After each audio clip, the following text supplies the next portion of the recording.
The rookie mini camp is something you have to keep in great perspective and understand that it's our first chance to get our eyes on the draft picks and just try to see what stands out about each of those guys.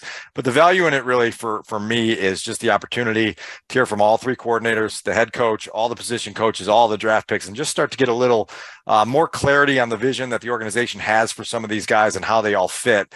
I will say that when you see Darnell Wright in person on a football field, you see immediately the combination of size and power and agility that it obviously attracted the Bears to him. You expect to see that. It's just nice to get eyes on it for the first time.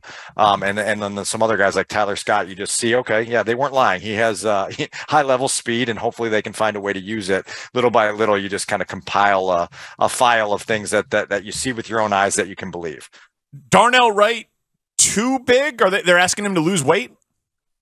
Yeah, I think they'd like him to trim down a little bit and just be at a weight that's optimal for what they're asking him to do. One of the questions that some teams had about Darnell Wright in the pre-draft process, it wasn't a concern, it was just a question that some teams were trying to answer, is was he going to be able to kind of push himself at all times? And the Bears obviously tried to answer that question on a Saturday in April when they had that, now famous workout in Knoxville. He passed that test with flying colors. Well, now the next step, obviously, as an NFL football player is showing that same level of effort, tenacity, commitment every single day for 8 years, and so that's kind of the next piece of his development, is getting to a weight that they feel is good, and then getting him to understand what the daily demands of are being a Chicago Bears offensive lineman.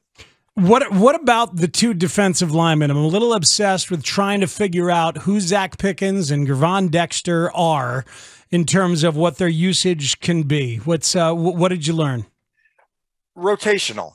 It was interesting because Alan Williams said the name Justin Jones on I guess it was Saturday morning. And it was the first time that Justin Jones's name had been mentioned in Chicago, probably since late January or February. And you go, oh yeah, that's right. He is still the top guy on the depth chart at that 3-tech position. He was their, plan B when the Larry Ogunjobi signing fell through. And now they've got an opportunity with him to be that guy that allows them to bring these other guys along at a pace and a speed that's comfortable. They want to have a rotation up front, both with their edge guys and their tackles, and run a bunch of fresh bodies through there and be able to do that. And so as they learn about Pickens and Dexter, Speaks, you have an ability to lean on Justin Jones just a little bit more. And now you've got to figure out what these guys' strengths are and how they fit into this thing. And that process is obviously really, really early on here. Rookie minicamp just gets their feet on the ground, gets them to understand some things. And then next week, we get the whole team back together for OTAs, and off we go. Is Dexter too big to be a 3 technique in Eberflus's version of this defense? No, I don't think so. And listening to him, he's excited about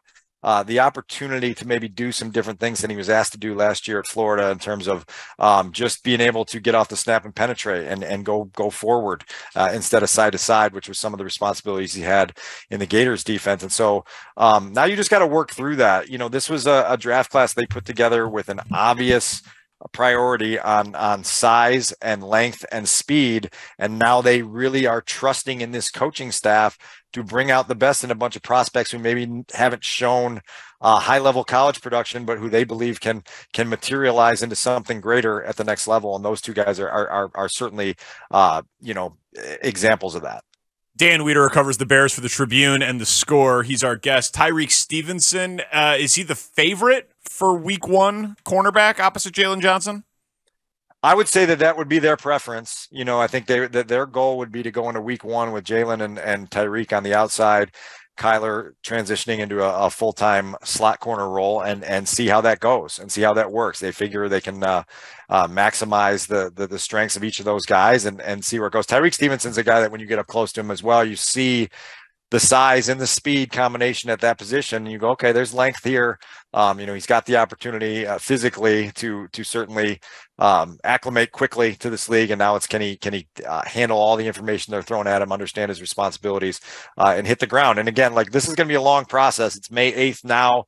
You don't have to play a game here for 4 months. You've got a lot of different stages, on this stair climb that you have to make. And so They've got their set preferences and their visions right now, but they certainly know that they need to be adaptable and fluid with how guys perform when they start practicing. Did Roshan Johnson show you anything that indicates pillar of the organization? Well, so it was fun talking to him on Friday because he knows what the spring and the summer are for running backs in this league, and they're boring to some extent. I mean, you're learning in the classroom and you're putting things together, but when it comes time to practice, you can't do the things that you do as a running back. You can't dodge contact because there is no contact. You can't lower your shoulder into a defender. You can't stiff arm anybody. And so he knows this is going to be patient testing for him to show who he is as a football player. All of the pillar of the organization chatter that you hear pretty much universally in the building stems around from the wiring the kid has. And you guys talked to Shashard Choice. You heard the things that he had to say about the way the kid approached every day, the way he accepted his role, the way he invested himself in special teams. The belief inside Halas Hall is that whatever Roshan Johnson's potential is as an NFL football player, he is going to reach that potential as long as he doesn't get injured. And so that's kind of the gamble they're taking there, is that this guy's not going to leave anything on the bone, and you're going to get the maximum out of him for as long as he's with you. Well, one of the things we took away from that conversation with Tashard Choice was when he said Roshan Johnson is the best he's ever seen away from the ball as a running back, like as a blocker, going out into coverage or going out into a pattern, etc. Because we know Khalil Herbert struggles with that stuff. I mean, Roshan Johnson has a chance to be a starter, doesn't he? Certainly one of the primary contributors, and that's going to be really interesting. It's a numbers game here. You've got, I always count the fullback in this game because it's a numbers game on your roster. And if you're going to have a fullback as part of your roster, Kari Blasingame is going to be in your running backs room. And now you've got, you got Roshan Johnson, you've got Herbert, you've got Foreman, you've got Homer, and you've got to figure out what this looks like going forward. You talk about being good away from the ball. Roshan Johnson also has a chance to be a four-face special teams guy for you.